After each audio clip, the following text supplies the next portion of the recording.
Olá pessoal, eu sou Érico Palazzo, professor de Direito Penal e Processo Penal aqui do Gran Cursos. Vamos dar continuidade ao nosso estudo de crimes contra a administração pública e vamos agora ver o artigo 323 do Código Penal, abandono de função. Dá uma olhada, tá aí na tela para vocês. Diz o seguinte, o crime do artigo 323, abandonar cargo público fora dos casos permitidos em lei. Primeira coisa que eu quero chamar a atenção para vocês, olha só, abandono de função. Só que na hora de descrever o tipo penal, o legislador fala em abandonar cargo público. Então, afinal, o que vai configurar esse crime? O abandono de função ou o abandono de cargo público? Tem diferença entre esses dois? Claro que tem, pessoal. A função pública é muito mais ampla que o cargo público. A função pública são todas aquelas funções que estão descritas lá no artigo 327, aquelas situações em que a pessoa será equiparada a funcionário público, tá? No parágrafo 1º do artigo 327. Então, o mesário eleitoral, o jurado que atua no tribunal do júri, todos eles desempenham funções públicas. O voluntário desempenha uma função pública se estiver atuando num hospital público, por exemplo. Mas o que esse tipo penal incrimina é o abandono do cargo público. Então, em que pese o nomen iuris do crime falar abandono de função pública, abandono de função, não estaremos diante de um crime de abandono de função. Tá bom? Então, muito cuidado, há uma diferença aí, um peguinha em relação ao nomen iuris desse tipo penal e a conduta. A conduta é específica em relação ao abandono de cargo público, tá bom? E o que será então o abandono de cargo público? Olha aí na tela, tá no artigo 3º lá da Lei 8.112. 112 de 90. É um cargo criado por lei, com denominação própria, vencimento pagos pelos cofres públicos. Então, se há um abandono do cargo público fora dos casos permitidos em lei, aí a gente vai estar diante do abandono de função. Quais são os casos permitidos em lei? Aí, pessoal, vão ter vários casos, férias, licença, acidente, às vezes a pessoa está doente. São casos que são permitidos por lei para que o agente abandone, digamos assim, o cargo público. Mas simplesmente abandonar, sair do cargo público e deixar a administração pública à sua própria sorte, vai estar diante do crime do artigo de abandono do crime do artigo 323, abandono de função. Professor, qual que é o período que a lei estabelece, qual que é o prazo que a lei estabelece para que esteja configurado o abandono de função? Pessoal, não há período, não há uma determinação legal com relação ao tempo. Vai variar de acordo com cada caso. Será uma análise casuística. Por quê? Porque há algumas funções em que o abandono de função não vai gerar instantaneamente um perigo de lesão à administração pública. Então haverá esse crime quando o abandono for por um tempo relevante em que gere um perigo de lesão para a administração pública. Então imagina um servidor que atua na área administrativa de recursos humanos de um setor público. Se ele abandona a sua função, abandona o seu cargo no meio do dia e simplesmente vai embora sem falar com ninguém, houve um perigo de lesão para a administração pública? É possível que sim, mas provavelmente não haverá. A função que ele desempenha não necessariamente vai gerar um perigo de lesão se ele abandonar por determinadas horas. Mas olha só outra situação, imagina um soldado que faz a guarda de todo um quartel e que faz a ronda durante a madrugada e ele simplesmente abandona o cargo. Ele simplesmente sai e não se preocupa se alguém vai entrar dentro daquele quartel, se a guarda dele vai ser substituída. Ele simplesmente abandona o seu posto, abandona o cargo. Veja, meus amigos, nessa situação, ainda que sejam 1, 2 horas que ele tenha abandonado, aquele abandono gera um perigo de lesão à administração pública. Alguém que estaria passando por lá poderia invadir, poderia causar uma tragédia naquele local. Então ele não poderia abandonar o seu posto. Então, essa análise do quanto tempo vai configurar o abandono de função, que na verdade a gente sabe que é o abandono de cargo público, vai variar em cada caso, tá bom? Então, o que tem que ser avaliado? O tempo, na verdade, vai ter que ser avaliado se é um tempo relevante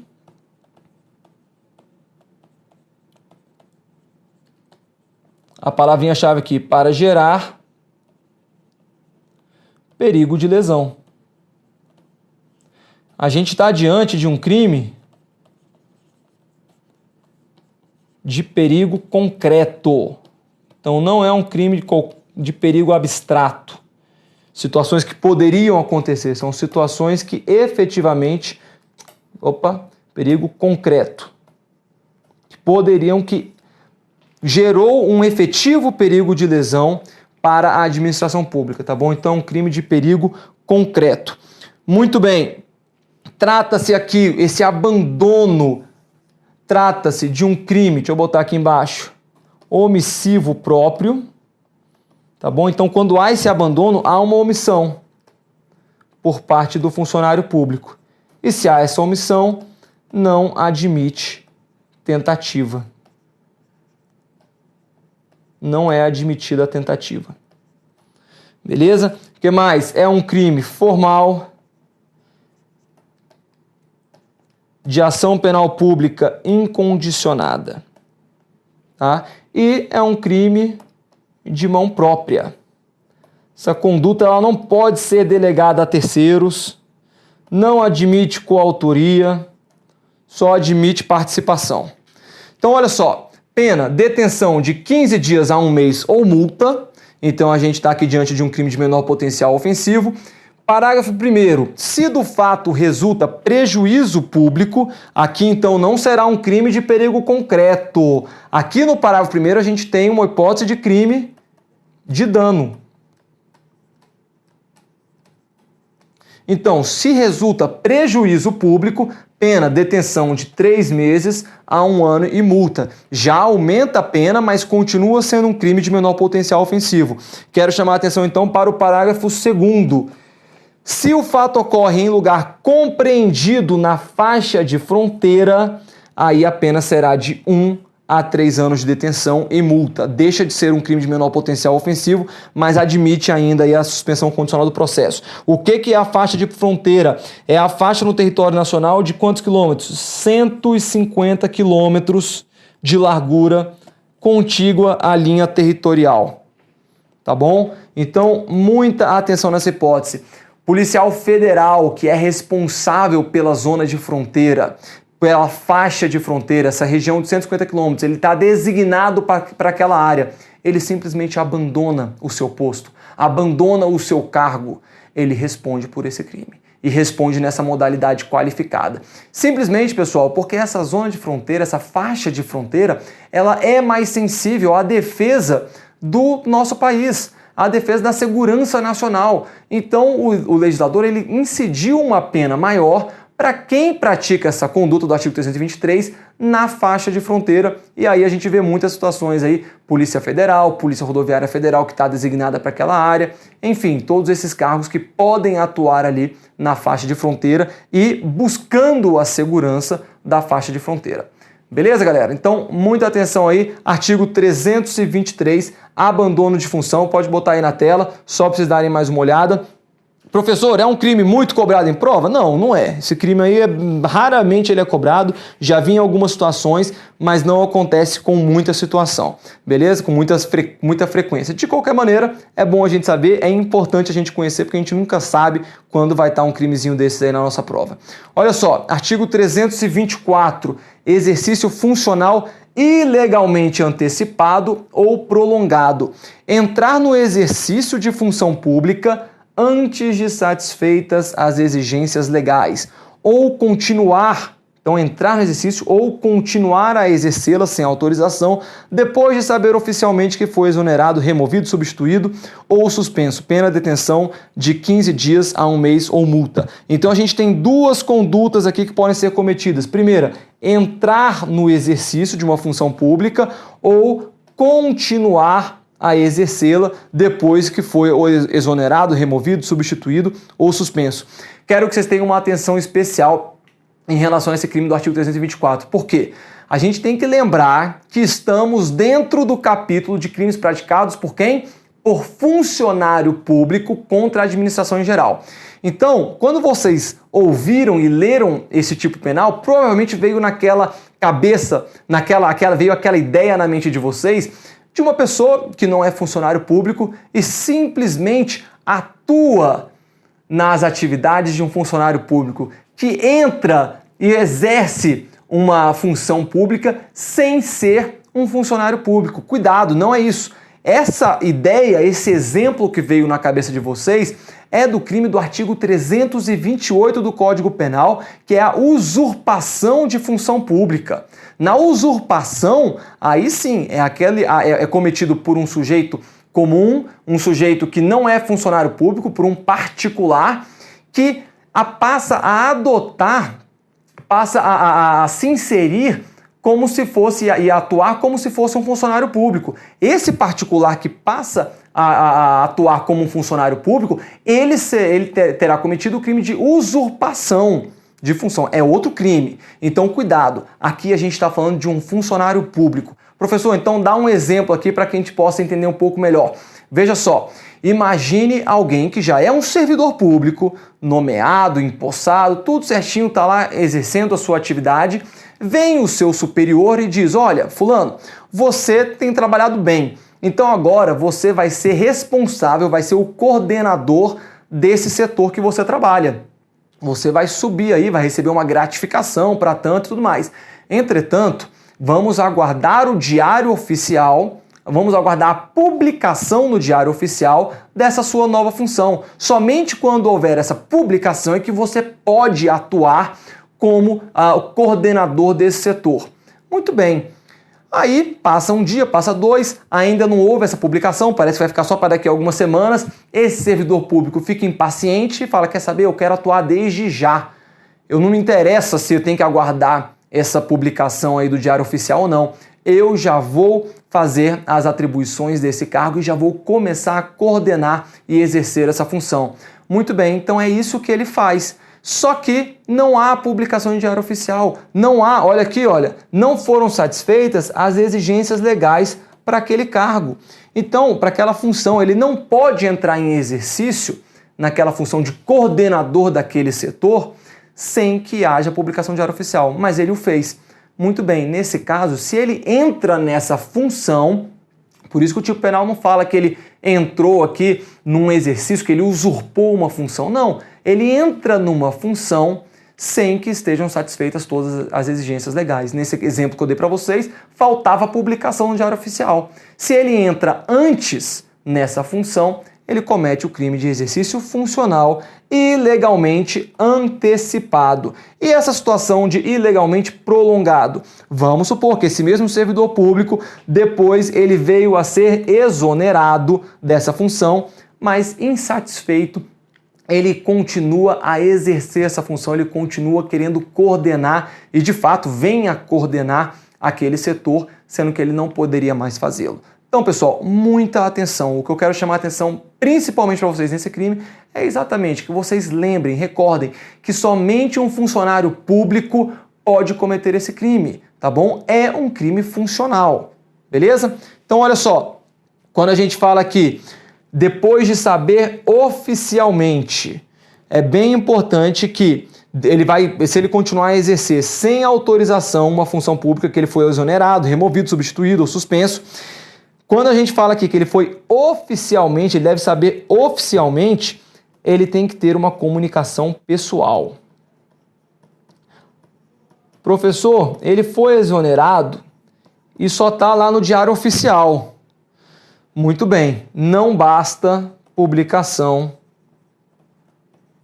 no Diário Oficial, tá? Não basta o Diário Oficial, tem que haver uma comunicação pessoal. Por quê? Porque ninguém vê Diário Oficial. Então o sujeito atua numa função, de repente ele é exonerado, aparece no Diário Oficial, mas não é algo que ele acompanha, que outras pessoas acompanham. Ele continua exercendo a função, sem saber, ele terá cometido, vamos na pior das hipóteses, ele terá cometido uma conduta culposa. E esse crime só pode ser praticado mediante dolo. Então é obrigatório que ele saiba que foi destituído, que foi exonerado daquela função e continue a exercendo. Caso contrário, se não for mediante dolo, não há esse crime. Então, botar aqui para vocês, essa conduta também é dolosa. Como todas, pessoal, que a gente tem visto aqui, são dolosas, né? A maioria delas, uma ou outra, aí a gente tem uma situação culposa, mas a grande maioria é dolosa, a gente tem que sempre lembrar disso. Sempre que não houver uma conduta dolosa, ou que houver a possibilidade da conduta culposa ser considerada crime, o Código Penal vai trazer expressamente para a gente. Se há somente o tipo penal e não fala de uma eventual conduta culposa, ele somente pode ser cometido mediante dolo, beleza? Olha aqui a pena, falei com vocês, detenção de 15 dias a 1 mês ou multa, é um crime de menor potencial ofensivo. O que mais? É um crime de mão própria. Outro crime aí que somente pode ser cometido pelo agente, ele não pode delegar a terceiros, não há coautoria, pode haver a participação, mas não há coautoria nos crimes de mão própria. É um crime de ação penal pública incondicionada, crime formal e a tentativa é possível. Beleza, meus amigos? Então tá aí artigo 324 e aí já vamos para o artigo 325, violação de sigilo funcional. Revelar fato de que tem ciência em razão do cargo e que deva permanecer em segredo ou facilitar-lhe a revelação. Então a gente tem aqui duas hipóteses de praticar esse crime. A revelação, e aqui é uma conduta direta, ou facilitar a revelação, que aí é uma conduta indireta. Tá? O que a lei busca proteger aqui, a gente sabe que há, obviamente, o princípio da publicidade. Então, os atos públicos devem ser publicizados, eles devem ser de conhecimento de todos. Entretanto, alguns atos devem ser mantidos em sigilos, mesmo os atos públicos. Algumas situações sensíveis à economia e à segurança nacional podem e devem ser mantidas em sigilo. Há sim a possibilidade de sigilo público dos atos públicos. E quando há uma revelação de um ato sigiloso, de uma informação sigilosa por um funcionário público, em razão das suas atribuições, ele tem conhecimento daquilo em razão das suas atribuições, ele será punido por esse crime. Beleza? Então, muita atenção, olha só a pena, detenção de 6 meses a 2 anos, é um crime de menor potencial ofensivo, ou multa, se o fato não constitui crime mais grave. Então, a gente tem aqui a subsidiariedade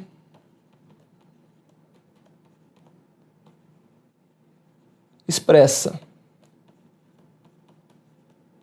Tá bom? É um delito subsidiário.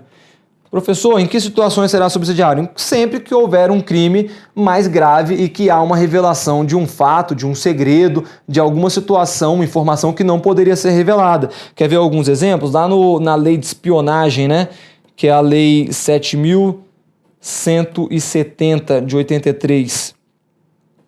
Crimes que comprometam a segurança nacional, por exemplo, artigo 13, 14, 21 dessa lei. Na quebra de sigilo das interceptações telefônicas.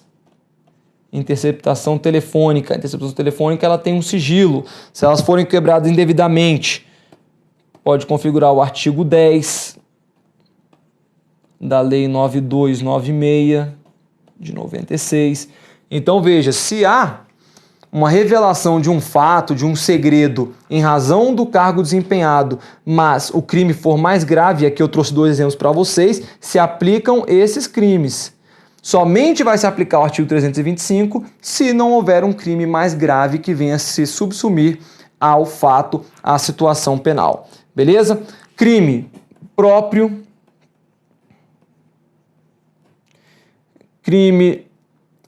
Esse crime próprio, pessoal, muita atenção, tá? Porque será praticado pelo funcionário público ainda que aposentado. Então, a gente tem uma ampliação aqui desse conceito de funcionário público, inclusive para aquele que já está aposentado. Por quê? Porque aquele funcionário público aposentado, ele teve acesso a várias informações que ele não pode revelar mesmo após a sua aposentação. Então, a sua aposentadoria. Então, pessoal, muita atenção. O funcionário público aposentado, ele pode ser sujeito ativo desse crime também, beleza? O que mais aqui? Olha, é um crime doloso, somente pode ser praticado mediante dolo, cabe tentativa, crime de ação penal pública incondicionada e é um crime formal. Beleza? É importante aqui ressaltar o fato em que tem ciência em razão do cargo. Vamos supor que alguém obtenha conhecimento a respeito de um fato, mas não em razão do seu cargo. Simplesmente, na repartição pública, ele acaba tendo conhecimento indevidamente de uma informação e vem a revelar essa informação. Se ele obteve essa informação de uma maneira indevida e vem a revelar, ele não pratica esse crime, tá bom? Esse crime é para aquele que obteve a informação em razão do cargo desempenhado, de maneira legítima. A informação, o fato chega para o agente de maneira legítima e ele vem a revelar ou facilitar essa revelação. Beleza? Olha aqui, ó, importante essa facilitar a revelação, porque isso aqui pode acontecer inclusive por omissão, tá bom? Então, se for por meio omissivo, aí vai ser um crime omissivo próprio e inclusive vai haver aí a impossibilidade de tentativa. Professor, dá um exemplo. Imagina que um servidor público ele deve lacrar o envelope e escrever no envelope conteúdo sigiloso. Mas o que ele faz? Ele deixa de lacrar, ele deixa de escrever conteúdo sigiloso nesse envelope, exatamente porque ele tem a intenção de facilitar a revelação do fato, da informação que consta dentro desse envelope, tá bom? Então, muita atenção, porque essa facilitação da informação para revelar o segredo pode ser cometido também por meio de um crime omissivo, de uma conduta omissiva, e aí, nesse caso, não cabe tentativa.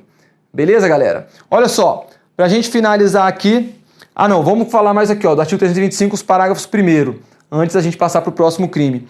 Nas mesmas penas deste artigo, incorre quem permite ou facilita, mediante atribuição, fornecimento e empréstimo de senha ou qualquer outra forma, o acesso de pessoas não autorizadas a sistemas de informações ou banco de dados da administração pública. Nas mesmas penas, este artigo incorre também quem se utiliza indevidamente do acesso restrito. Então, pessoal, a gente vê aqui uma modernização da lei. A quebra do sigilo funcional vem também naquelas situações em que é permitido um acesso indevido aos sistemas de informação, aos sistemas informatizados da administração pública, às senhas. Então, a gente vê aqui uma modernização da lei. Não era necessariamente, não era imprescindível, né, que o legislador colocasse essa informação para a gente, mas, de qualquer maneira, ele quis deixar mais claro que haverá também esse crime quando for permitida o acesso nos sistemas informatizados da administração pública, tá bom? Ou quando há uma utilização indevida desse acesso restrito. A gente sabe que hoje em dia tudo é informatizado, tudo está dentro dos computadores. Então, um acesso indevido aos computadores, ao sistema de informatização da administração pública, contém vários conteúdos sigilosos, conteúdos sensíveis que não podem ser revelados. Então, o legislador quis incriminar também essa conduta. E olha só o parágrafo 2º. Se da ação ou omissão resulta dano à administração pública ou a outrem. Isso daqui, então, vai ser o parágrafo 2º é uma qualificadora, tá, pessoal? É uma conduta qualificada da violação de sigilo funcional.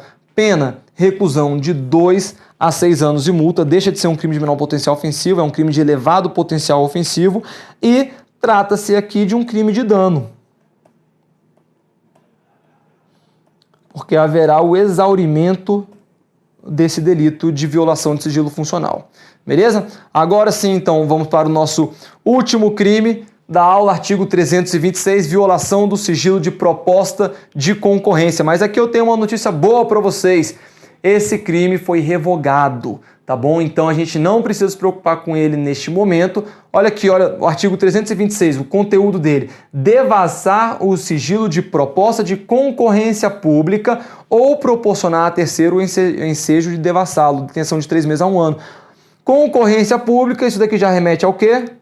A Lei 8666. 8666, isso, de 90. Então, tá aqui, olha, o artigo 326 do Código Penal foi tacitamente revogado, de 93, né? Pela Lei 8666 de 93. Artigo 94. Devassar o sigilo de proposta apresentada em procedimento licitatório ou proporcionar a terceiro o ensejo de devassá-lo. Pena, detenção de 2 a 3 anos e multa. Então, pessoal, esse artigo 326, obviamente, se na sua prova cai licitações, os crimes licitatórios lá da Lei 8666, você obviamente precisa estudar aqui o artigo 94, tá bom? Caso contrário, não há necessidade, porque o artigo 326 está revogado, tacitamente revogado, né? Então no seu Código Penal consta o artigo 326 como se tivesse em plena validade, em plena vigência, mas na verdade teve uma lei posterior, que é a Lei 8666, que veio a revogar tacitamente esse crime. Beleza, meus amigos? Com isso, então, a gente encerra esse capítulo de crimes praticados por funcionário público contra a administração em geral. São os crimes funcionais que a gente viu, né? O artigo 327, que seria o próximo, vai trazer os conceitos de funcionário público, e isso a gente já viu lá na aula de introdução aqui sobre os crimes contra a administração pública. Então a gente encerra o capítulo 1º e você viu aí todos os crimes contra a administração pública praticados por funcionário público ou os crimes funcionais. Beleza? Bons estudos e até a próxima aula.